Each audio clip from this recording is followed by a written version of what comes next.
De volta ao Brasil, o plenário do Senado pode votar hoje, em primeiro turno, a PEC da reforma tributária. Ontem, a proposta, que busca simplificar o sistema de impostos no Brasil, passou na Comissão de Constituição e Justiça. O projeto é tratado como prioridade pelo Planalto, que espera vê-lo aprovado pelo Congresso até o fim do ano. Como sofreu alterações, o texto ainda terá de voltar à Câmara. Quem explica o calendário de tramitações e as últimas novidades é João Pedro Mello. Bom dia, JP. Oi, Megali, bom dia a você, bom dia a todos que estão nos acompanhando. Pois é, a gente está de olho nessa questão da reforma tributária, porque ela está sendo discutida já há algum tempo no Congresso Nacional. Ontem teve o primeiro passo de aprovação, passando pela Comissão de Constituição e Justiça, e hoje a tendência é de que seja aprovada também no plenário do Senado Federal. E aí já começam as negociações do outro lado do Legislativo, na Câmara dos Deputados. Primeiro porque o governo precisa garantir os votos que são necessários para essa análise do texto. E aí o governo já está conversando com os parlamentares da Câmara para tentar aí essa aprovação. O fato é o seguinte, ontem à noite os senadores aprovaram também um requerimento para acelerar a análise em plenário. Na prática, significa dizer o seguinte, que o rito não terá que cumprir prazos de intervalo entre um turno e outro, o chamado interstício. Portanto, isso deve ser quebrado. Das 802 emendas protocoladas até agora, 250 foram incluídas nesse relatório. Um dos principais pontos é uma espécie de premiação a estados e municípios que arrecadarem mais impostos. O texto do relator Eduardo Braga também inclui o gás de cozinha na regra do cashback para a população de baixa renda e define a alíquota zero para itens da cesta básica e redução de impostos para produtos de cesta estendida. Também foi mantida a isenção para a compra de automóveis por pessoas com deficiência ou do aspecto autista, além de taxistas. O ministro da Fazenda, Fernando Haddad, reforçou o apoio que já tinha sido feito, ou o pedido que já tinha sido feito ao Senado com relação à aprovação desse texto, que é considerado fundamental para a economia do país. A gente vai ouvir o Haddad agora. É hora de nós fazermos chegar ao Senado um coro só do país todo, para que hoje, ou no máximo amanhã, o plenário da Casa possa dar a palavra final sobre esse anseio de 40 anos. Colocar o Brasil como um dos mais modernos sistemas tributários do mundo, saindo da 184ª posição que ele ocupa, segundo o ranking do Banco Mundial.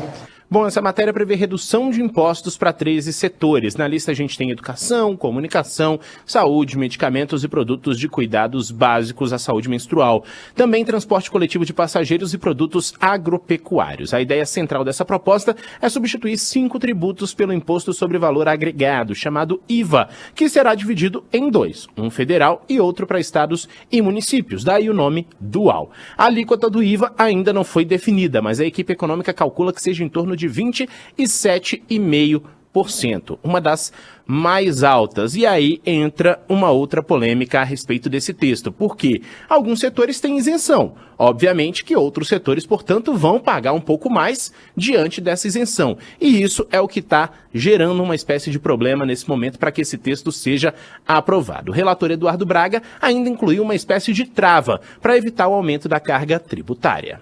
Se o PIB não cresce, nós não podemos aumentar a carga tributária.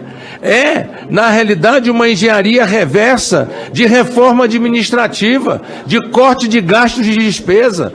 Mas nós não podemos inviabilizar a administração pública. Bom, expectativa é de que esse texto seja votado em primeiro turno hoje, em segundo amanhã, para depois seguir para a Câmara. A PEC já passou pela análise dos deputados, mas vai voltar para lá diante das alterações que foram feitas no Senado. Arthur Lira defende que a reforma tributária seja promulgada ainda nesse ano e exatamente por isso ele está nas negociações com os parlamentares para que essa matéria seja aprovada com celeridade, ou seja, com rapidez. Eu não sei, eu duvidei que nós veríamos em nossa geração jornalística a aprovação da reforma tributária. Queimaremos a língua, hein? Então, será? Não, mas olha, ontem a gente estava lembrando, né, Megali? Lembra quando esse trio se formou aqui e até esse estúdio estava em reforma e a gente estava apresentando do outro estúdio?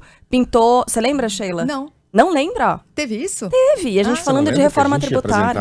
Foi apresentar de lá, que Foi reformaram esse estúdio? Não, eu lembro que reformaram. Tava Então, aqui, ó, Sheila. É mesmo, e a gente A apresentou mesa era de lá aí uma onde você época. tava. Como é que você esqueceu disso? Ah, tô ficando meio gaga, sério. Foi quando você prometeu aquele aumento pra gente, né? Exato, até hoje não Essa parte eu não lembro Pro mesmo. João Pedro também. E aí, Olha aí, ó.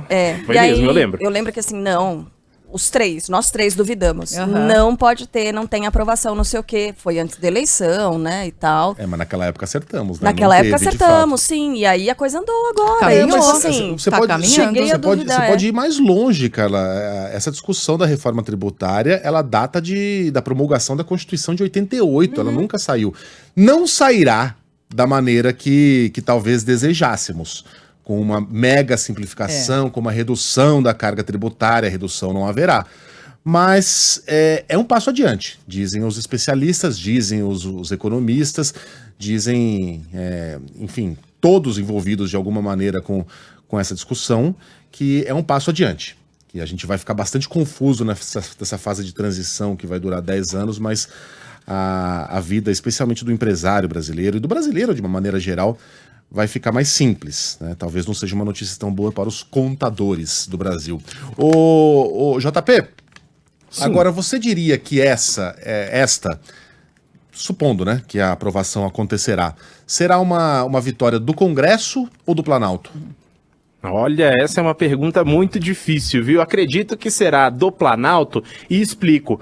Porque tem sido muito defendido esses 27,5%, né? Principalmente pela equipe econômica, pelo Fernando Haddad. Então seria uma vitória inicialmente do Planalto. Mas, se a gente levar em consideração o texto que veio da Câmara, a alíquota era muito menor. Então aí, se ele fosse aprovado como estava na Câmara, seria uma vitória do Congresso. O Planalto conseguiu reverter essa situação, mas ainda preocupa esses 27,5%. A gente falou a respeito disso aqui ao longo dessa semana, que é uma alíquota muito alta e que essa simplificação, ela pode gerar ali uma espécie de problema, né? Porque tem as recomposições até 2047, então tudo isso vai levando aí uma espécie de acúmulo que pode gerar um problema lá na frente.